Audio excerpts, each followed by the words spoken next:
किस भाषा का शब्द है? ये समधन किससे बना मिलकर? समधन किसके संधि किससे मिलकर बना है? साधन धी से, समधन धी से किससे मिलकर बना है बेटा?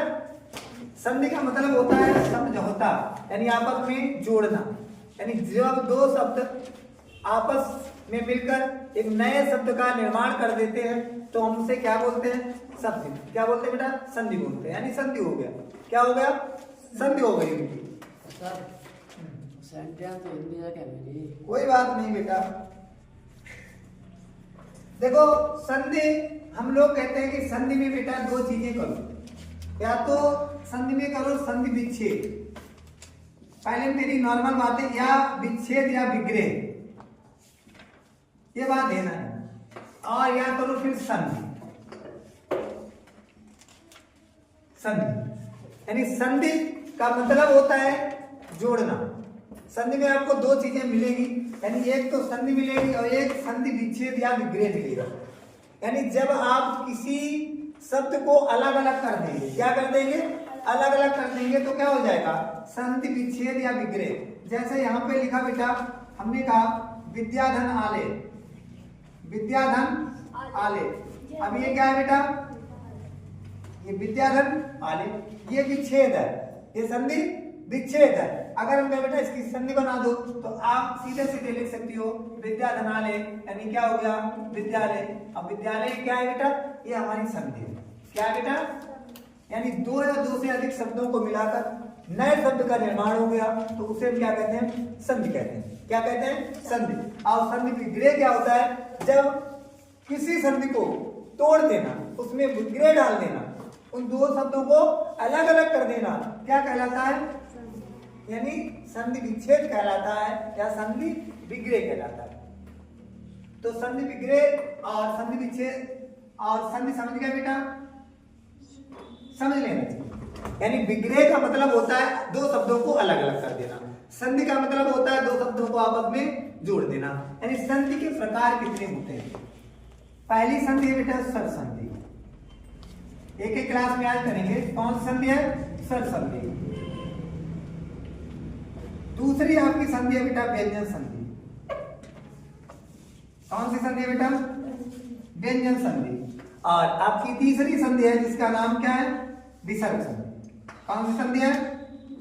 ये आपकी तीन संधि है, पहली है स्वर संधि, दूसरी है व्यंजन संधि और तीसरी है विसर्ग संधि। कितनी संधियां हैं? तीन। आप सर कहो स्वर संधि क्या होती है? आराम से मेरी बात को समझो। जहां पर स्वरों का स्वरों के साथ मेल, मैंने क्या कहा? स्वरों का स्वरों के साथ मेल, उसे कौन सी संधि कहते हैं? स्वर संधि। यानी स्वरों का स्वरों से मेल, स्वरों से मेल। जहां पर स्वरों का स्वरों से मेल हो उसे कौन सी संधि कहते हैं? स्वर संधि कहते हैं। व्यंजन संधि, जहां पर व्यंजनों के साथ स्वर अथवा व्यंजनों का मेल हो उसे हम क्या कहते हैं? व्यंजन संधि कहते हैं। विसर्ग संधि, जहां पर विसर्ग से साथ, यानी जो विसर्ग होता है, विसर्ग जातीय क्या होता है? अंग। क्या होता है बेटा? अंग होता है। इसके साथ स्वर अथवा व्यंजन आते हैं तो उसे हम क्या कहते हैं बेटा? विसर्ग संधि कहते हैं। समझे नहीं?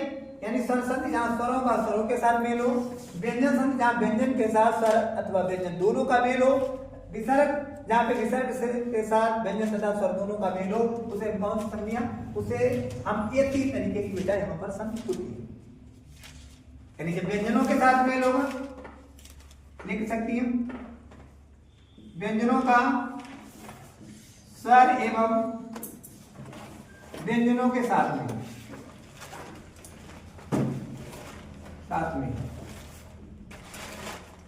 विसर्ग में, यानी विसर्ग के साथ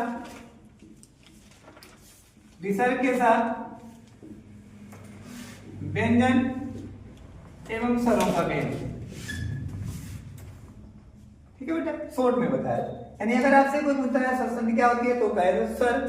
अब यहाँ पर एक पॉइंट उठने वाला है बेटा, वो समझ लीजिए कि सर स्वर होते क्या है। इस बच्चे को इतने यहाँ पर बैठे हैं, सभी किसी को नहीं मालूम होंगे, सारे को पता है स्वर कितने होते हैं।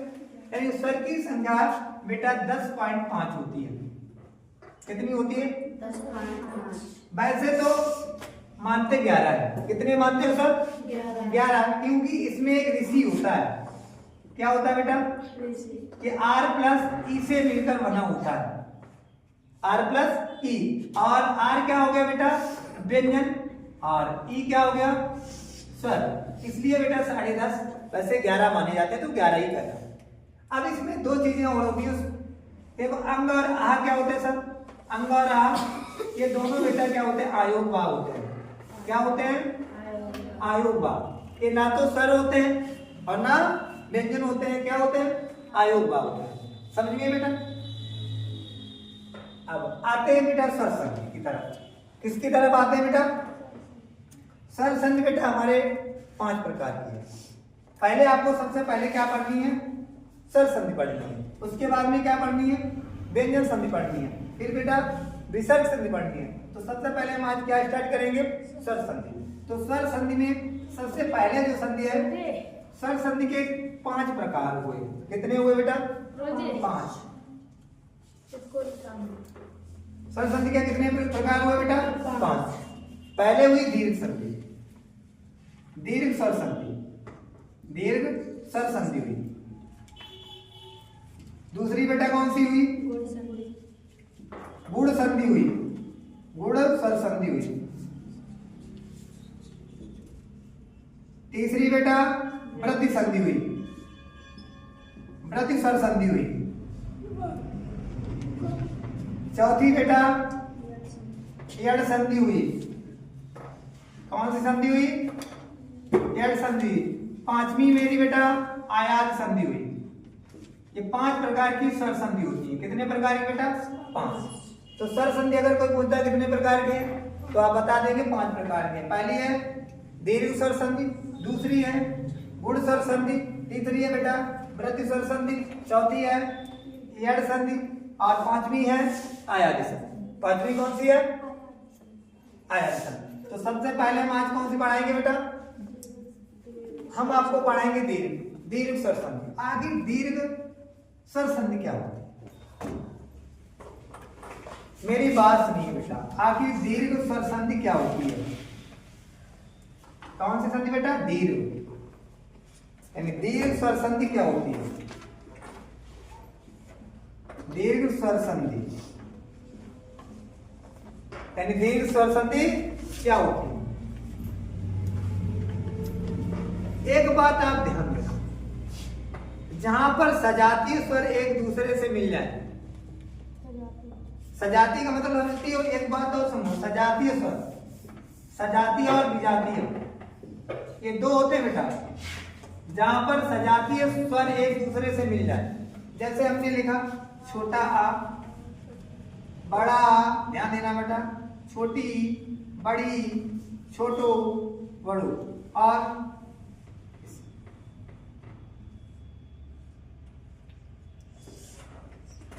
तो ये जब आपस में दोनों मिलेंगे, सजाती एक जैसे हैं, ये कैसे बेटा? सजाती एक जैसे हैं, ये कैसे बेटा? सजाती है। तो ये सजाती है कि नहीं है? ये सजाती है।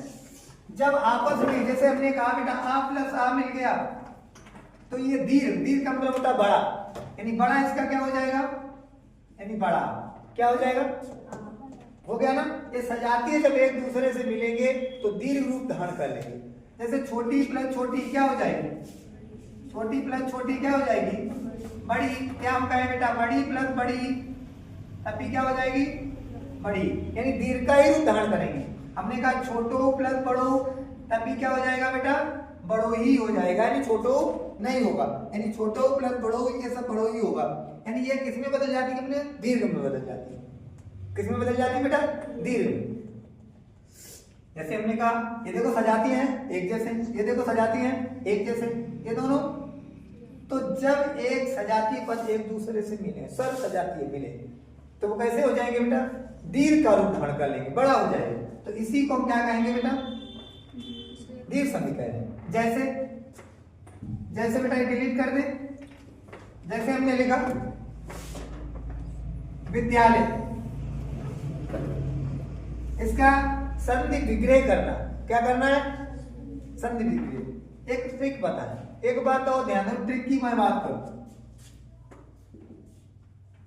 जहां पर छोटा बड़ा का डंडा, किसका बेटा, बड़े आ का या बड़ी की पाई या बड़ों की पाई, जहां पर भी बीच में मिले और वो संधि है, और अगर आपसे पूछा जा रहा है कि इसमें कौन सी संधि है, तो आप आंखें मीचना और बता देना उसमें दीर्घ 90% संधि। कितना परसेंट? 10% बेटा दिमाग लगा के यूज करना है, 10% दिमाग लगा लेना तब यूज करना है, समझ गए? जैसे अब यहाँ पे बड़ा का डंडा है, तो ये कौन सी संधि हुई बेटा? दीर्घ स्वर संधि हुई कि नहीं हुई? यानी बीच में अगर आपको ये चीजें दिखाई जाए, बड़ा का डंडा, बड़ी की पाई या बड़ों की पाई अगर दिखाया जाए तो क्या बोल देना? इसका संधि विग्रह कैसे करेंगे? ये तो संधि है, इसका संधि विग्रह कैसे करेंगे? तो देखो बेटा, विद्या, विद्याधन आले। अब सर कुछ बच्चे आ नहीं जानते, देखो विद्या, विद्या में बड़ा है, क्या है बेटा? और ये भी कौन सा है? बड़ा। जब बड़ा बड़ा जुड़ गया क्या बन गया? बड़ा ही बनेगा तीर, तो फिर क्या हो गया? तो इसीलिए इसकी संधि क्या हो गई? विद्यालय। क्या हो गई बेटा? विद्यालय। कोई दिक्कत है इसमें बेटा? हाँ, अच्छा एक बताओ, इसमें क्या होगा? परीक्षा धनार्थी, परीक्षा धन, परीक्षा धनार्थी, बताओ क्या होगा बेटा? देखो इधर देखो बेटा, परीक्षा क्या है? आ, ये भी क्या है? छोटा, तो क्या रूप हो गया? बड़ा का रूप धारण कर लिया। किसका रूप धारण कर लिया? बड़ा का। तो ये क्या होगा? परीक्षार्थी। क्या हो गया? अब देखो डंडा आया बीच में, तो कौन सी संधि हो गई? दीर्घ स्वर संधि हो गई। क्या हो गई? दीर्घ स्वर संधि हो गई। अब एक बताओ बेटा, महाधनात्मा में कौन सी संधि होगी? महाधनात्मा करके बताओ। महाधनात्मा, महाधन आत्मा बेटा इधर देखो, महा में क्या है? आ।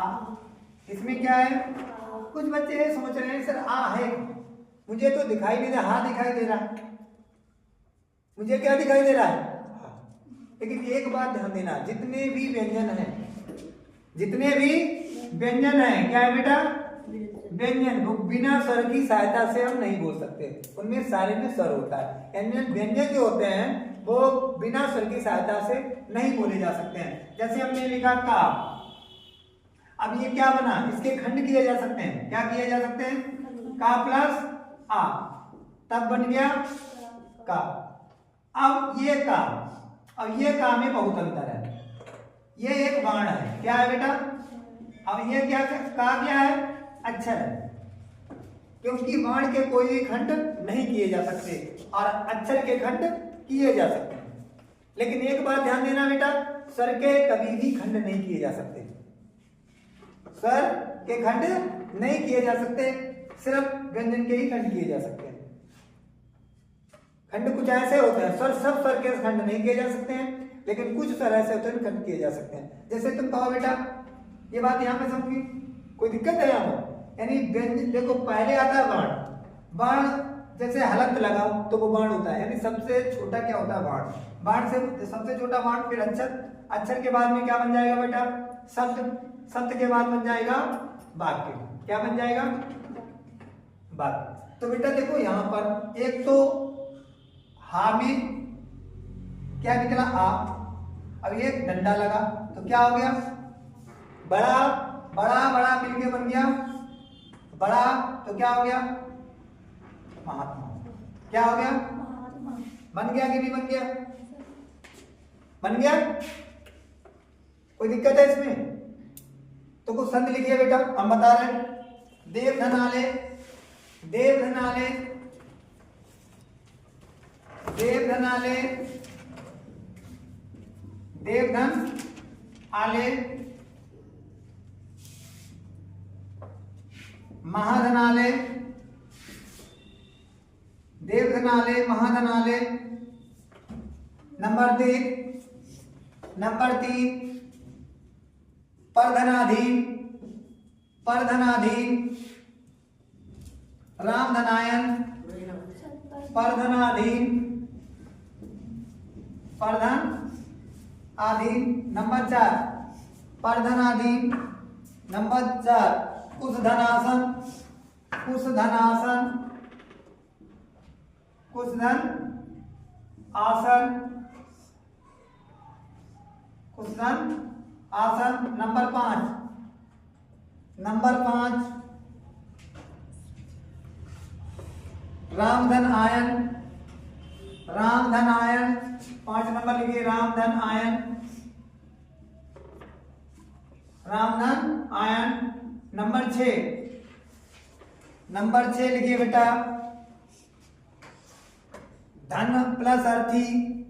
नंबर 6 धन प्लस अर्थी। ये आपको करके दिखाना है। अभी कितनी लिखी बेटा, इधर देखो, मैं इतनी समझा देता हूं। ये क्या लिखा बेटा, देवधन आले। अब देखो बेटा, यहाँ पर आ है, यहाँ पे क्या है, बड़ा, तो मिलकर क्या हो गया, बड़ा। अब कुछ कहेंगे सर वाह है, लेकिन आप आ बता रहे हैं। देखो बेटा, मैंने अभी ये भी बताया था, इसमें क्या है, वाह प्लस आ है कि नहीं। तो जितने भी व्यंजन होते हैं उसमें सब में क्या होता है, सर होता है। तो अब बड़ा बन गया, तो इसे क्या कहेंगे बेटा, क्या हो गया, देवालय, देवालय। अब ये क्या बना, बड़ा, ये क्या मिला बेटा, बड़ा आप।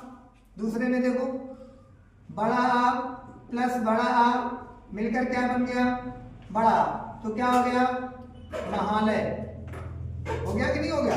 तीसरे में परधन आधीन, तो इसमें छोटा आप, इसमें भी छोटा आप, तो क्या बन गया बेटा, बड़ा, पराधीन। इसका हो गया कुछ आ प्लस बड़ा, क्या बन गया, बड़ा। क्या बन गया बेटा, बड़ा बन गया ना, बड़ा। तो इसका क्या होगा, कुशासन, रामधन आयन। तो आ प्लस आ, रामायण।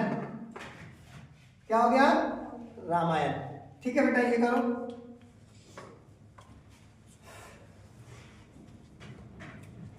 ये समझ में आएगी भैया।